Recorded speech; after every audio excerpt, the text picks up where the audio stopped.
This is Lauren. This is Trey. And this is the Partnership Podcast. Welcome back. It's us. Back. It's us. Welcome back. Where we last left off, we were having a fun little convo about like a fictitious, we were role playing. Do you remember that? We were creating a shopping list for what men need, not the outside accomplishments, but the inside accomplishments. Yes, that is the overall picture of what we were doing. But I meant literally how we rushed out of the chairs last time. Do you remember this? We were in the middle of a role play where you were like, would you have casual sex with me? And I was like, no, my deepest one is a relationship. Yeah. And we were having like a fun pretend. We were having an adult conversation about things that are awkward to talk about. So interestingly, we were guarding each other's nervous systems. That's what we were doing. Yeah. We were taking care of each other's nervous systems as potential lovers. Yeah. Have you thought about our conversation last week any? Has it continued to sit in your brain? I know it sat in mine. Yeah. If so, what's come up for you? Because I'd love to pick up. And also, I've been reading some things, listening to some things, working with my male clients. But yeah, curious what's in your brain. This is similar to like where you like attachment. One of the things that we didn't talk about was human design, where it's been very, very impactful and powerful for me to know human design. Human design is a combination. If you've never heard this before, it's woo-woo, but like get into woo-woo because it has a lot of value. Certain things have a lot of value. So human design is, take it from here, Lauren. Yeah, I'd say it's, if you are familiar with Myers-Briggs, if you're familiar with Enneagram, it is a typology, and yet it is based in astrology. And the I Ching, it is beautiful. It is based in ancient wisdom. And yeah, there are 4 designs, and I will just go through them really quickly. Generators, manifesting generators, reflectors, manifestors, and projectors. And once you know your design, then you can look at your authority, which there's splenic authority and sacral authority and emotional authority. And it's really interesting. And then you can look at your profile lines. And Trey and I don't know a ton, but we know enough to know we are different. So what brought it up? Yeah, go ahead. No, it was like added to the list of things that have been valuable for me in this like second half of life. Like the awakening was how to win friends and influence people. The awakening was think and grow rich, learning about like, discovering self-development books and taking these gems of wisdom. The more you absorb, the more you take from it. The 3% Male by Corey Wayne. But now this second half is attachment. Where do you go into stress? Human design. And human design for me, I'm a projector. And I have a finite battery. I can't go all day like certain people. I can do these things and then I need to rest. And it's like, holy shit. And now that I've known this for approximately 2 years, but now that I've known that, and then more importantly, honored it, I'm a happier person and I'm a more productive person. Because I know I have a finite amount of mental, physical resources. So then it's like prioritize the most important things first because you're going to burn out soon. So it's been very valuable for me. And then also like knowing your human design, which you are a generator. We have different strengths and weaknesses, and now we blend them together to emphasize our strengths within partnership. Great example. One of my best friends is also, he's either a manifesting generator or a generator. And we've always played so well off of each other. We play fantasy football together when organizing league events, when, going on vacation together. And then he's a great day of, like, on the fly type guy, and then I'm a great plan things out 3 to 6 months, do all the logistics so we can get there and win, not if, when things have to pivot.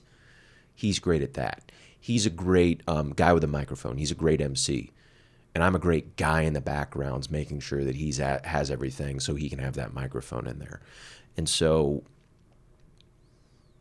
It's been very powerful for me. So it's one of the significant things that we didn't touch on last week during the what the fuck do men need besides a Rolex and like, I don't know, a fucking cool condo. Yeah. What have you thought about since that conversation? And also, do you want to share the text message that you sent to me about our conversation and about potentially doing something with it? Part of me doesn't want to yet. I'm a big believer, this generator is, that I am meant to respond and we're to wait for the invitation. We can. No. You know what, gentle audience? You'll never know. You'll never know. First part of the question. What have I been thinking about in retrospect? Yeah. So many things. It's like become kind of my nerdy obsession, which this happens for me. I tend to do deep dives on things. You might have heard the podcast I was listening to right before. I've 100% had human design textbooks out. There's one on the phone on the floor right now in this room. I have been reading the book Boys and Sex that I think we mentioned last time. I am really intrigued. The podcast I was just listening to was talking about we're in a time of natural selection. And this is interesting. You would really enjoy this guy's feedback, which was, and he said, some of this is a result of the pandemic where culture changed. Everybody went inside and not everyone can adapt from something like that. I think there's some value in it. And he basically says, which again, his theory, his opinion, his research, but that he would, I think he would resoundingly respond and agree with what we were saying last time, which is not every man is going to be up to this task. And yeah, and I know you've always said that. And he was saying that so many times people will sit on podcasts like ours and give lists of things for men to do. And some men will do them all and it will not work. And so what about those guys? And I will link the podcast that I'm referencing below, because if you feel like you are one of these people who has, quote, done all the things, I want to make sure that you feel supported. I'd be curious what's blocking you, and then what do you do to distract yourself? That's exactly what he goes into, babe. What do you do to self-soothe? Ding. Oh, okay. Good job. Yeah, you two are on the exact same page, right? And he's definitely in my camp of you've got to get to the root. You've got to know why you do these things. You've got to know the origin story. Because in essence, he says over and over again that not all of us grew up knowing we were loved. And so to just pick, we talk about your mom on this podcast all the time, but the thing you also tell me all the time is you grew up, especially as a very little boy, feeling very loved. Yeah. Feeling very supported, feeling celebrated, feeling that your talents, she would take you to auditions. Right? Like there were things that she did that spoke love to your nervous system. And so as much as we talk about how things fell out, you also tell me that you were supported. Sure, yeah. And then she'd do things that spoke sabotage to my nervous system. Yes. Mm-hmm. So please hear me. Not all good. And I did think as this man was talking, it wasn't all lost. And yet we know that not everybody grows up in that environment. Not at all. No. And then, yes, to Trey's point, what are we doing to self-soothe? We talk about pornography on here all the time, but this podcast that I'm going to link below is talking about pornography. And I was just doing some research on pornography. And it is always the motivation behind the use of pornography that we must look at. It's not pornography itself, it's the motivation. And if we are using it to get these hits of dopamine, to take away this feeling of want and drive, and we talk about this all the time, but pornography is not a living, breathing human being. And yet, this was fascinating. He was saying that the same thing that leads us to go to pornography is this desire for that hit, that procreative hit, but it's not a real human being on the other side. So if we get that orgasm, well, then our need to connect with another human being is gone. Poof, gone. And so if we're not developing on the side these understandings of attachment, I mean, he was literally saying verbatim all the things we said. So I do feel good about our conversation last week. We're not going to need to. Like, basically, if you're using pornography to self-soothe enough, you're not going to need to. And so you are going to continue to just objectify women. They are going to continue to just be like, what are you doing, right? Why are you finding me on an app getting laid and then going away? I'm not an object. And so I do think the solution is exactly kind of what you and I came to last week, which was, okay, women, stop dating those men.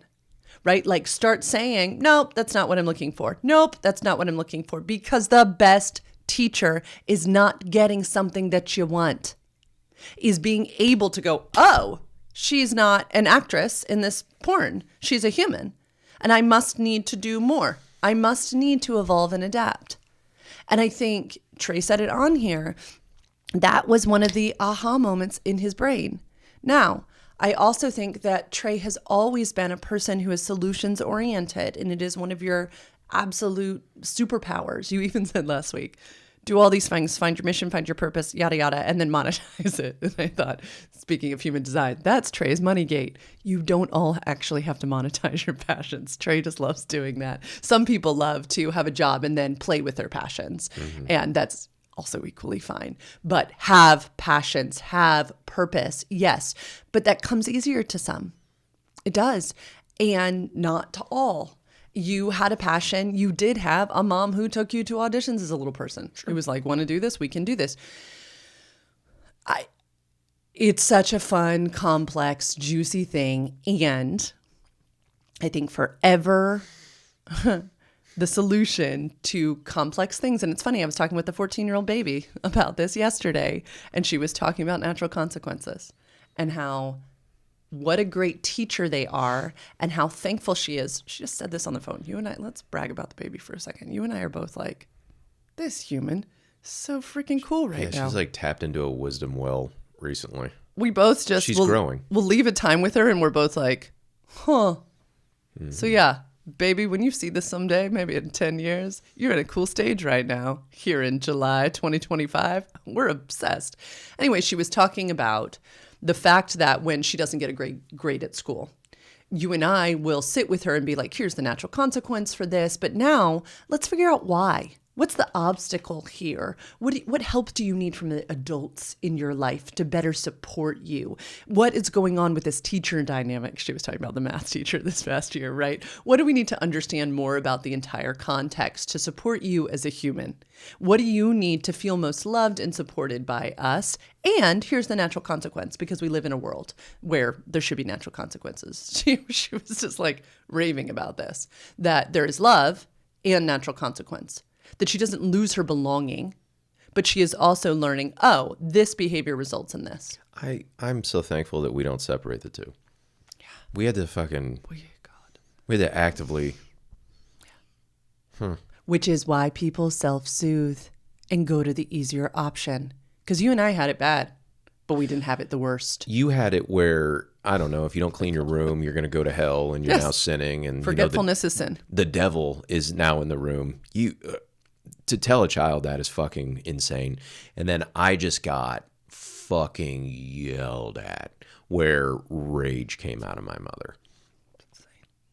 So, yeah, when we fucked up, there were big time consequences. And then, yeah, the love was conditional. So when we think about mothers are the primary caregiver in so many young boys' lives. Yeah. Okay?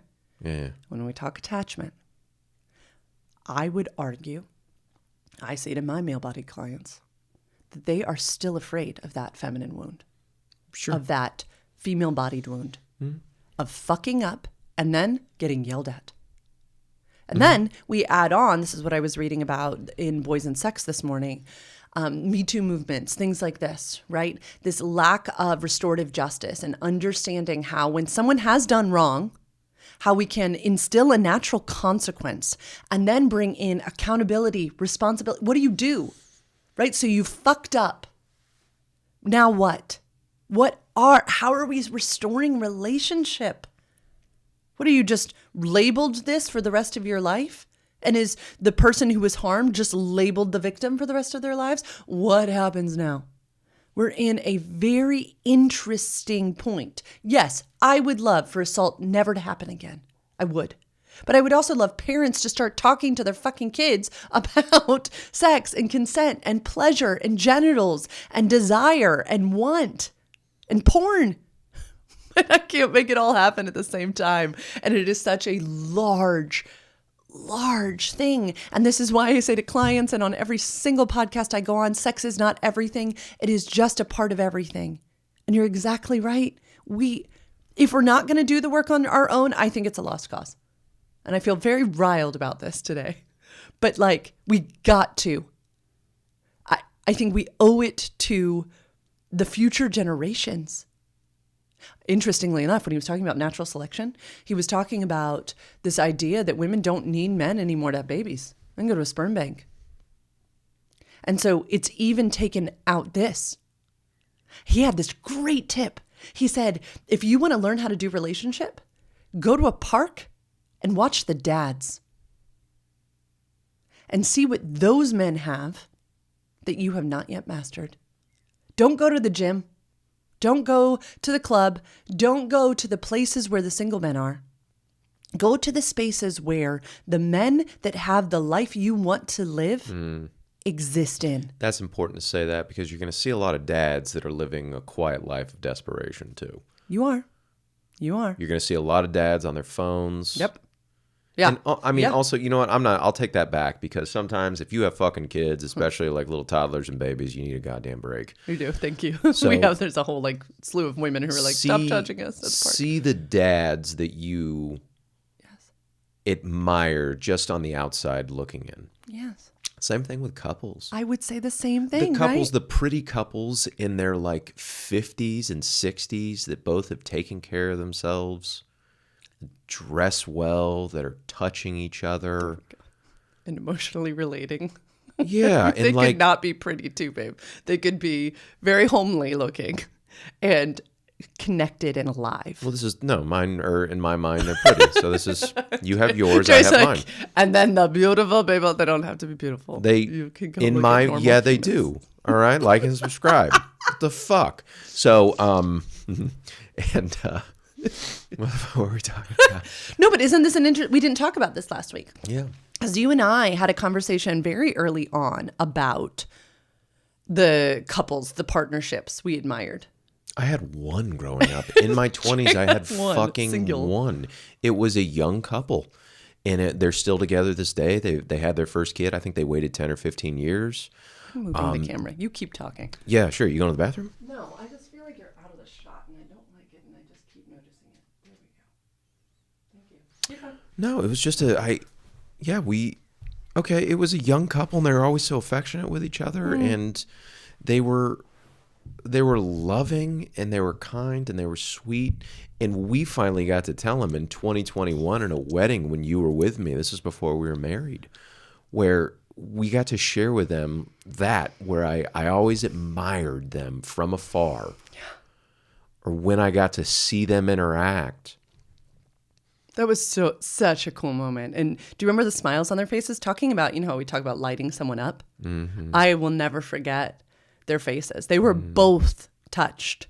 And they were just as affectionate at that wedding as you had described them to me. And I'm sure it's not always been easy.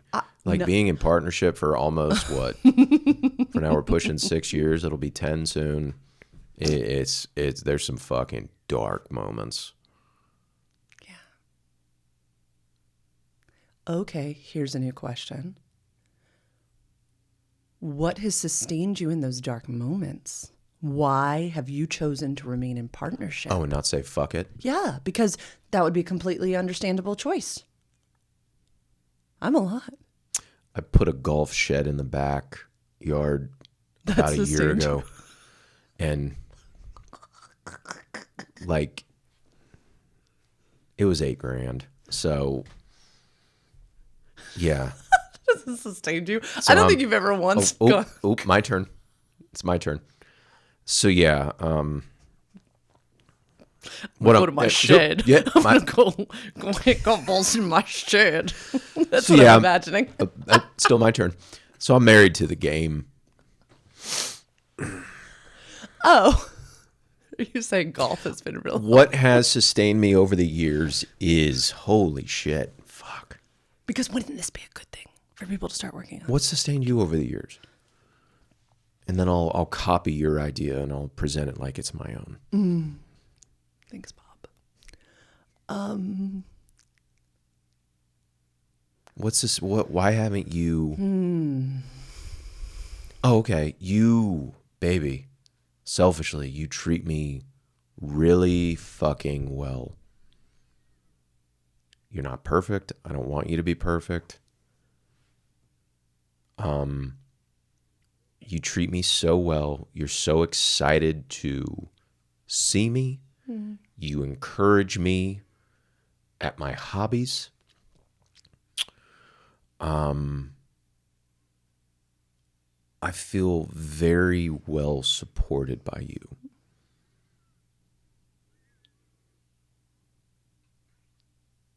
You take care of yourself. You take care of your mind. You are such a good mom. You take care of your community. You're growing. You're expanding. I really admire you.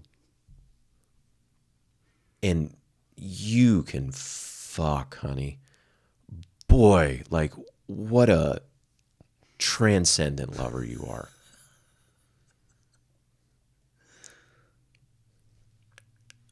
Now it's your turn. Why have I stayed, even in the hard,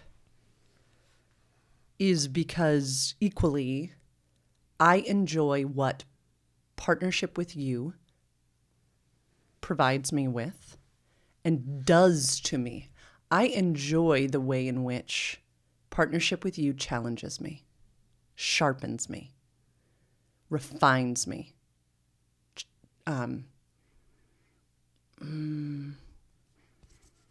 Like, I enjoy the friction because you also do all of those same things. You care for yourself. I know, without a shadow of a doubt, that when we encounter a rude awakening, that boom, we're going to go to the source.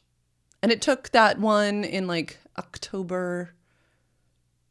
Yeah, we had that one where I was downstairs on the couch at like 4 a.m. and you came down and we talked about it on here years ago. But it took that one where I was like, I can't, you need a person. You need a person. And it took all of 8 hours for you to have a person. And thankfully, I am in this field and had access to the best. But it took 8 hours. And I was basically like, you get a person or I'm done. Because we need a person. Not because I'm throwing a hissy fit, but because, nope, we're at the breaking point. We need a person. What was going on with me was not yours to fix. Exactly. And I knew you could fix it. We're humans. We can fix. We're magical. And yeah, I knew it wasn't mine to be the coach, the teacher, nor is it yours to be my coach, my teacher. And you've done the same thing to me, right? Think about one of the last conflicts we had. You said, when do you meet with Robin next? And I said, tomorrow or Monday or whatever. And you were like, like it gave you that feeling in your belly of, yeah, that's the woman I married. Mm-hmm. Yes. Yeah. Do you remember? I was equally as impressed where it's like, oh no, we're talking about this. And yeah. Said it's already on the books. Mm-hmm. And true forgiveness happens where it's like, I can't remember what that was about. And I was thinking the same thing. Like, I mean, the moment on the couch in the living room that was feels significant. Important. But I'm thankful for it. Yeah. Again, like, I think why I have chosen to remain and to stay and to continue is that each of our hard times, and they have been hard, have resulted such beautiful things on the other side. I wouldn't go back. Would you agree that we also are committed to not repeating the Yes. things that have hurt each other? Yeah. In our own, and we're committed to kind of shoring up those shortcomings, then the pain that we cause to each other, where we don't continue to repeat these problems. In fact, I would say, and the audience knows, right? The time where we had that money conversation in the kitchen, you were like, babe, you got to work on this because I'm not interested in every time I bring up money, this being what happens. Yeah. Do you remember that? Yeah. In fact, I would say that's what we call out. Is that we're like, nope, I have seen this pattern. I would like you to repattern, please. Thank you.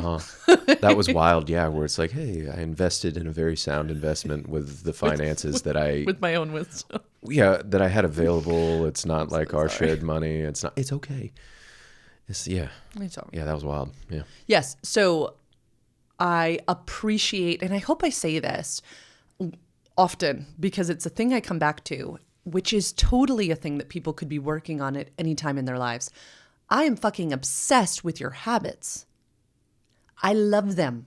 I love the time you get out of bed, the time you go to bed, how you take care of your body, how you read, how you study, how you take notes, how you play your video game from the 90s, how you apply yourself in this world.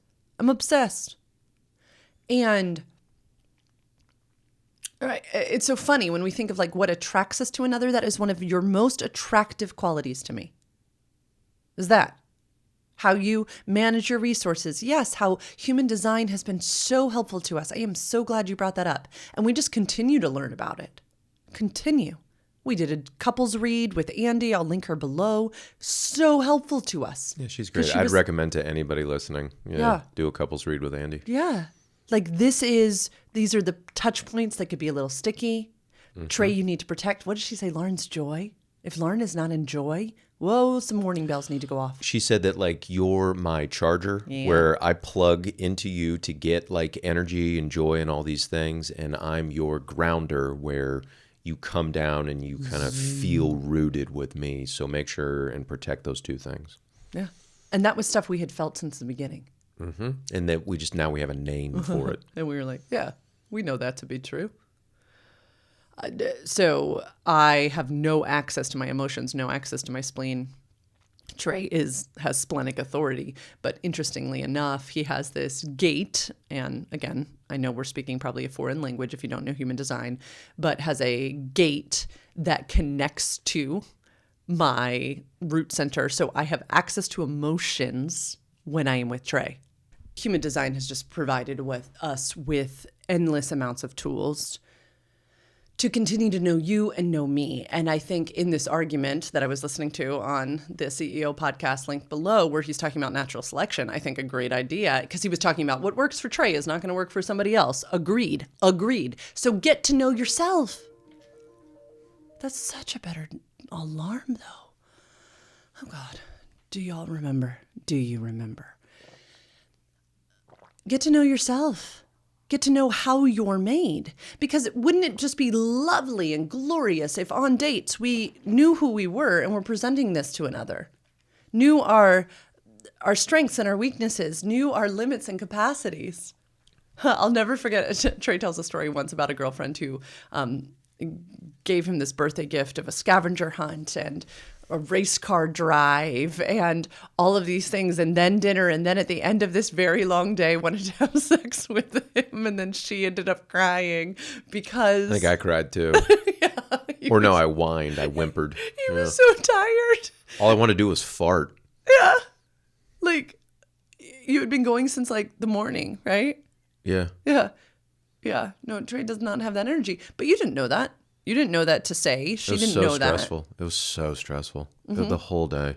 God damn it. It's literally this. Other than dinner. Yeah, it was so stressful. Yeah, that's the face he makes every time.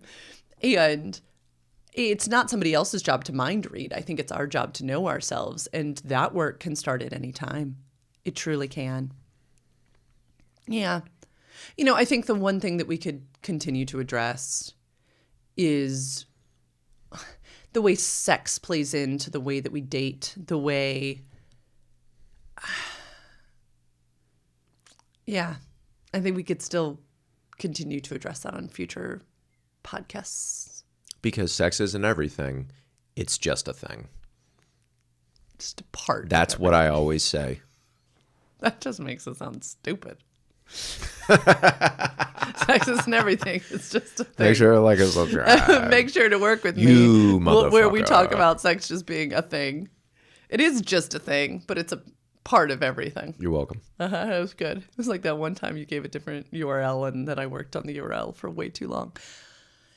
Yeah, I loved that idea.